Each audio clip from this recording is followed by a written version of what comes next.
সম্মানিত ভিউয়ার্স, আসসালামু আলাইকুম ওয়া রাহমাতুল্লাহি ওয়া বারাকাতুহু। আশা করি সবাই আল্লাহর অশেষ রহমতে ভালো আছেন, সুস্থ আছেন। এই চ্যানেলে আর একটি নতুন গুরুত্বপূর্ণ ভিডিওতে আপনাদের সবাইকে স্বাগতম। আজকে আলোচনা করব শিক্ষক নিবন্ধনে লিখিত পরীক্ষার প্রশ্ন ফাঁস হলে তাৎক্ষণিক ব্যবস্থা। বিস্তারিত থাকছে ভিডিওতে। এই ভিডিওটি দেখার আগে যারা এই চ্যানেলে একদম নতুন তারা অবশ্যই চ্যানেলটি সাবস্ক্রাইব করে পাশে থাকা বেল আইকনটি প্রেস করে দিন। আর যারা ইতিমধ্যে সাবস্ক্রাইব করেছেন তাদেরকে জানাই অসংখ্য ধন্যবাদ।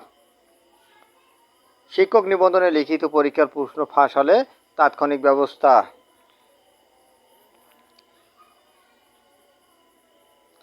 শিক্ষক নিবন্ধনে লিখিত পরীক্ষায় প্রশ্ন ফাঁসের সুযোগ নেই বলে জানিয়েছে বেসরকারি শিক্ষক নিবন্ধন ও প্রত্যয়ন কর্তৃপক্ষ এনটিআরসিএ।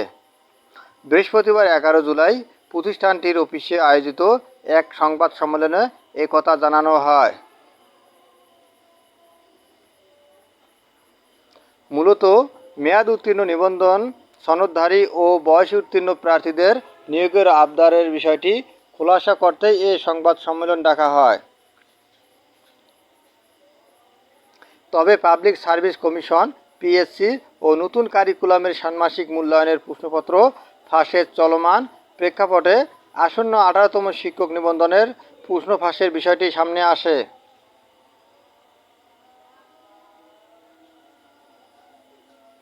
সংবাদ সম্মেলনে সাংবাদিকরা জানতে চান, শুক্রবার থেকে শুরু হতে যাওয়া 18তম শিক্ষক নিবন্ধন পরীক্ষার প্রশ্ন ফাঁস হয়েছে বলে সামাজিক মাধ্যমে আলোচনা চলছে। এই ব্যাপারে এনটিআরসিএ কী করবে?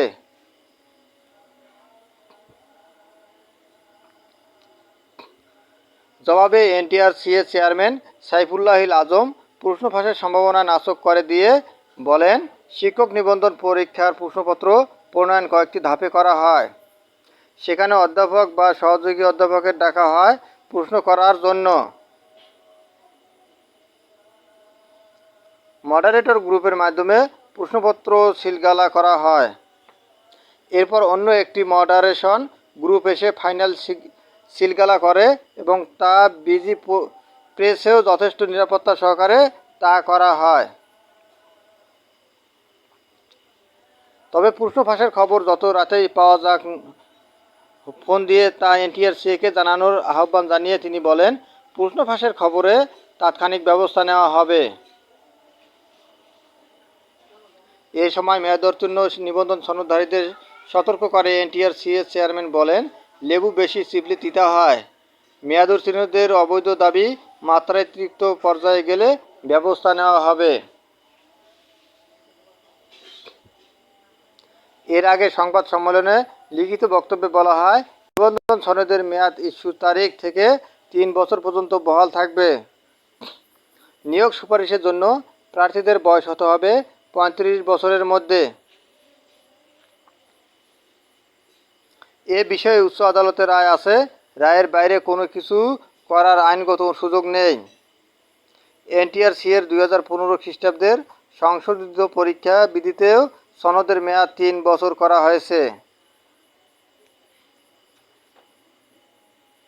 প্রথম থেকে 12তম নিবন্ধনধারী প্রার্থীদের ক্ষেত্রে এনটিআরসিএ থেকে শুধু প্রত্যয়নপত্র ইস্যু করা হতো জানিয়ে বলা হয়, নিয়োগের জন্য সুপারিশের দায়িত্ব তখন এনটিআরসিএর ছিল না। সে সময় নিয়োগের দায়িত্ব ছিল সংশ্লিষ্ট ম্যানেজিং কমিটি বা গভর্নিং বডির।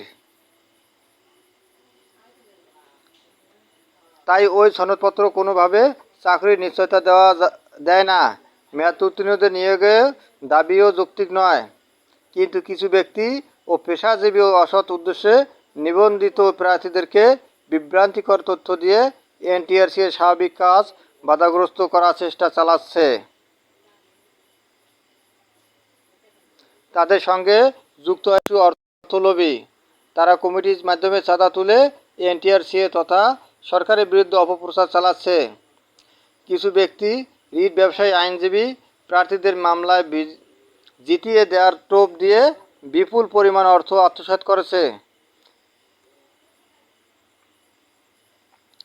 কিন্তু এনটিআরসিএ আইন কানুন ও আদালতের আদেশ সম্পূর্ণভাবে প্রতিপালন করে স্বচ্ছতার ভিত্তিতে সফটওয়্যার মাধ্যমে বেসরকারি শিক্ষা প্রতিষ্ঠানগুলোর এন্ট্রি লেভেলে শিক্ষক নিয়োগ বন্ধ পরিকর।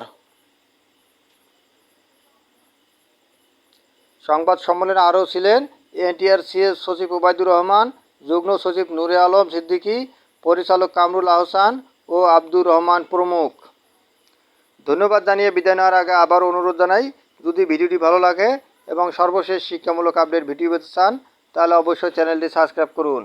ধন্যবাদ সবাইকে।